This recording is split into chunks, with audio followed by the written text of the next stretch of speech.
There is an old saying, what's in a name? Now we realize a name is not just a hook to hang up the person on it, in other words, a way to identify the person. A name is much deeper than that. It's much more meaningful than that. Especially when we talk about the names in the Torah, the 5 books, Bereshis, Shemos, Vayikra, Bamidbar, Devarim. Bereshis, the beginning, Genesis, which means the beginning. Indeed, it's the beginning of the creation of the world. The second book that we just started today, the Shabbat Ben Mincha, Shemos, names. What does it mean? Why is the name, the word names, depicting, encapsulating the whole second book of the Torah? Actually, in English and the languages, it's called Exodus.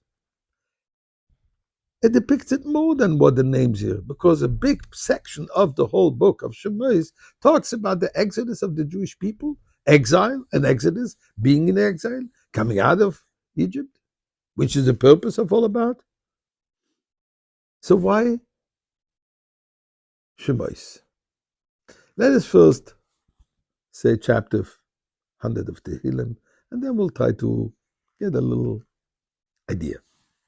מזמור לסויד הרילה אדוני כל הארצים דסיידנו בשמחו בואי לפונו ברנונו דוק אדוני אלוהים הוא אסונו ולא אנחנו עמו וצאן מריסוי בואי ישורו בסויד חצרויסו בסילה הוידו לבוכו שמוי כי טוב אדוני לעולם חסדוי וידור ודור אמונוסוי and some tzedakah, the names.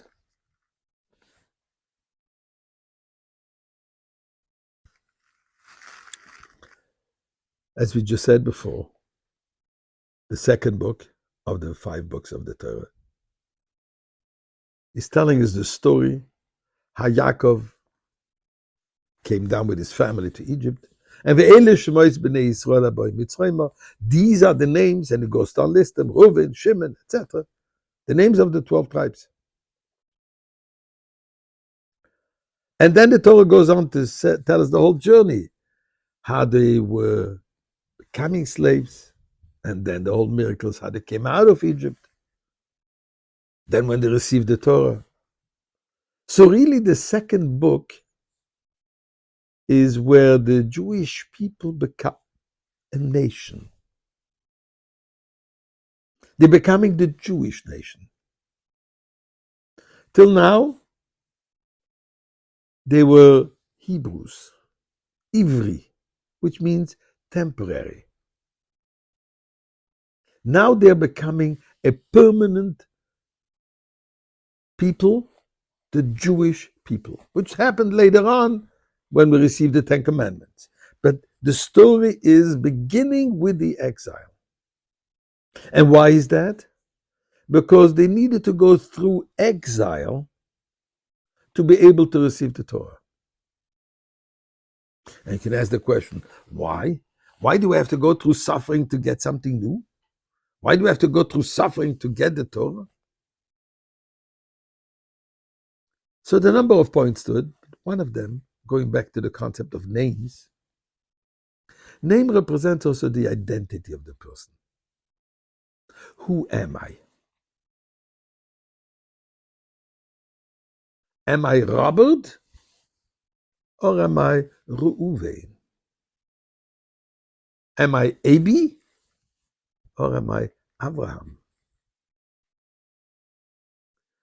Am I Mary or am I Miriam? Am I Dinah or am I Dina? And it's not just a game. But what is my identity? So it takes exile. It takes a moment of difficulty. It takes a moment of challenge to really reveal my fullest potential. When everything is handed on a golden platter with a golden spoon, whenever there will be a challenge, this person will have difficulties. But when we go through challenges, when we go through darkness, When we go through difficulties, we grow from it. The old saying in English, necessity is the mother of invention. What are we inventing? We're finding out our own potential. Says the Torah. I'm going to tell you about going into exile, but it's about the name. You must reveal your own identity. You must reveal your own potential. You must reveal all your qualities. And then, indeed, will be Exodus. And then, indeed, you will receive the Torah. You will become the nation, the chosen nation that God has chosen for a specific purpose. But this takes, first of all, to know who I am. And that's the name. And that's why it's called Shabbos.